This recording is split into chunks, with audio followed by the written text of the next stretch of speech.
오늘 어린이부 말씀은 예레미야가 3장 19절에서 22절입니다. 내가 겪은 그 고통, 쓴 쑥과 쓸개즙 같은 그 고난을 잊지 못한다. 잠시도 잊을 수 없으므로 울적한 마음을 가눌 길이 없다. 그러나 마음속으로 곰곰이 생각하며 오히려 희망을 가지는 것은 주님의 한결같은 사랑이 다함이 없고 그 긍휼이 끝이 없기 때문이다. 아멘. 벙커업 친구들 한 주간 잘 지냈지요? 오늘은 우리 친구들에게 미얀마에 있는 친구들의 이야기를 들려주려고 해요. 사진을 먼저 볼까요? 사랑스러운 꼬마아이가 외출하는 아빠와 작별 인사를 나누고 있네요. 아빠 잘 다녀오세요 하고 평범한 인사를 하고 있는 것 같지만 아빠가 헬멧과 독특한 안경을 챙긴 걸 보니 평범한 외출은 아닌 것 같아요. 이 두 사람은 미얀마에 살고 있어요. 지금 미얀마 국민들은 군인들과 맞서고 있어요. 다른 나라의 군인들이 아니라 바로 자기 나라 군인들과 말이에요. 왜 이런 일이 일어났을까요? 미얀마의 군인들은 자기 욕심을 채우기 위해서 온 나라를 장악하려고 하고 있어요. 국민의 뜻을 모아서 선출한 지도자들을 가두고 죽이고 있고, 이런 잘못을 바로잡으려고 목소리를 내는 국민들을 향해서 마구 총을 쏘고 있어요.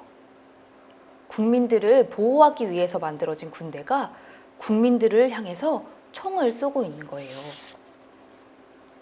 미얀마의 거리는 피로 물들고 있고 여기저기서 울부짖는 소리가 그치지 않고 있어요. 군인들의 총에 맞아 죽고 있는 사람들은 특별한 사람들이 아니에요. 바로 누군가의 부모이고 누군가의 자식이고 누군가의 언니고 오빠이고 형이자 동생들이지요. 가족들과 친구들의 죽음을 본 미얀마의 사람들의 마음은 어떨까요?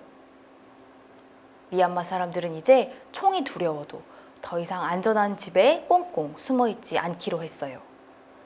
군인들이 함부로 총을 쏠수록 더 많은 미얀마 사람들이 거리로 쏟아져 나와서 군인들과 맞서고 있지요. 사랑하는 사람들이 더 이상 군인들의 총을 두려워하지 않아도 되는 세상을 만들기 위해서, 그리고 사랑하는 사람들이 더 평화롭고 자유로운 세상에서 살게 하기 위해서 미얀마 사람들은 죽음을 무릅쓰고 거리로 나서서 목소리를 내고 있는 거예요. 사진 속 아이의 아빠도 그 군인들의 잘못을 바로잡기 위해서 거리로 나가려고 준비를 하고 있었어요. 군인들이 총과 함께 매운 가스를 쏠 때 눈을 보호하기 위해서 안경도 챙기고 머리에 총을 맞지 않게 하기 위해서 헬멧도 챙기고 막 거리로 나가려던 참이었지요. 그때 그 꼬마가 아빠에게 다가와서 잘 다녀오라고 뽀뽀를 하고 인사를 해주었어요. 어린 꼬마는 아빠가 무슨 일을 하러 가는지 모르고 그저 일을 하러 가는 줄 알았겠지요. 아빠는 무서웠지만 사랑하는 딸이 안전한 세상에서 살기를 바라는 마음으로 단단히 마음을 먹고 가방을 챙겼을 거예요. 어쩌면 거리로 나갔다가 군인들이 쏘는 총을 맞고 사랑하는 딸이 있는 집으로 다시 돌아오지 못할지도 모르겠지만 그래도 아빠는 딸에게 꼭 안전하고 자유로운 세상을 만들어주고 싶었어요. 하지만 이 꼬마가 이런 사실을 다 알기에는 너무 어려 보여요. 아빠가 어디로 가는지 알지 못하고 이렇게 사랑스러운 표정으로 아빠에게 인사를 하고 있는 꼬마의 모습이 너무 마음이 아파요. 제발 이 꼬마에게 아빠가 돌아올 수 있었으면 좋겠어요. 사진을 하나 더 볼까요? 이 친구의 아빠는 거리로 나가서 군인들의 횡포에 맞서다가 집으로 돌아오지 못하게 된 것 같아요. 아빠를 다시 만날 수 없다니 얼마나 마음이 아플까요? 상상조차 할 수 없을 만큼 슬프고 고통스러울 거예요.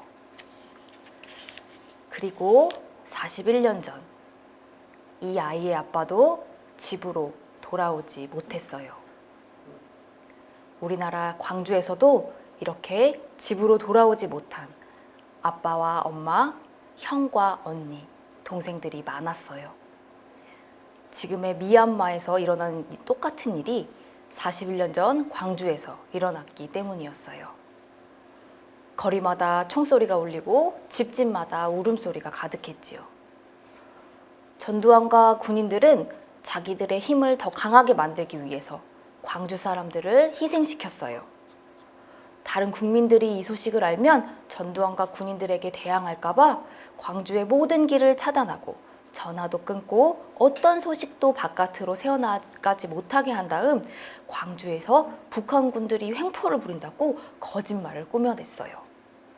뉴스에서도 신문에서도 거짓말이 진실처럼 보도됐지요. 온 국민들은 이 거짓말에 속고 있었어요.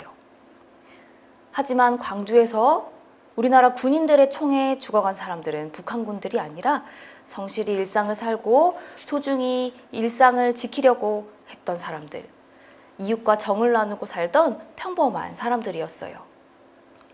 군인들의 총에 광주 사람들은 가족을 잃고 친구를 잃고 거짓말로 모욕까지 당해야 했어요.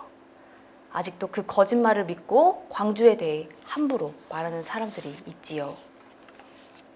하지만 그때 광주에서 군인들의 잘못을 바로잡기 위해서 시민들이 거리로 나섰지 않았더라면 우리는 이렇게 내 마음대로 하고 싶은 말을 하고 인터넷을 마음대로 사용하면서 온갖 소식을 주고받는 세상, 또 잘못을 하면 대통령이어도 벌을 받고 물러나게 되는 이 민주주의의 세상을 살지 못했을 거예요. 우리는 모두 41년 전 민주주의의 불을 밝힌 광주에게 빚을 지고 있지요. 사랑하는 벙커업 친구들, 41년 전 광주에서 있었던 사람들이 가장 슬펐던 것 중 하나는 광주에서 이렇게 끔찍한 일이 벌어지고 있는데도 광주 밖에 다른 곳에서 아무도 광주에 관심이 없었던 것. 그것이 너무 힘들고 슬펐다고 했어요. 지금의 미얀마 사람들도 마찬가지일 거예요. 우리가 당장 미얀마로 가서 힘을 보탤 순 없지만 미얀마를 위해서 계속 기도하면서 계속해서 관심을 갖고 우리가 할 수 있는 일이 무엇인지 고민해 봐야 해요. 그것이 바로 광주에게 빚을 지고 있는 우리가 해야 할 일이지요.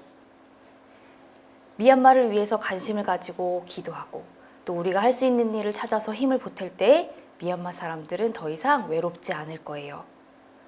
미얀마가 밤 같은 시간을 어서 끝내고 민주주의의 아침을 맞을 수 있도록 마음속에 깊이 두고 기도하면서 미얀마의 평화와 정의에 동참하는 우리 친구들이 되었으면 좋겠습니다. 함께 기도하겠습니다. 생명의 하나님, 미얀마 사람들의 소중한 생명을 지켜주세요. 평화의 하나님, 미얀마 사람들의 평화로운 일상을 회복시켜 주세요. 정의의 하나님, 잘못한 군인들이 반드시 심판을 받고 다시는 이런 일이 일어나지 않도록 정의를 바로 세워주세요. 41년 전 광주를 생각할 때마다 또 밤 같은 시간을 보내고 있는 미얀마 사람들을 곰곰이 생각할 때마다 마음이 너무 아프고 슬프지만 그래도 우리가 주님을 붙들고 희망을 포기하지 않게 해주세요. 41년 전에 광주에 계셨고 지금 미얀마에 계시는 예수님 이름으로 기도드립니다. 아멘.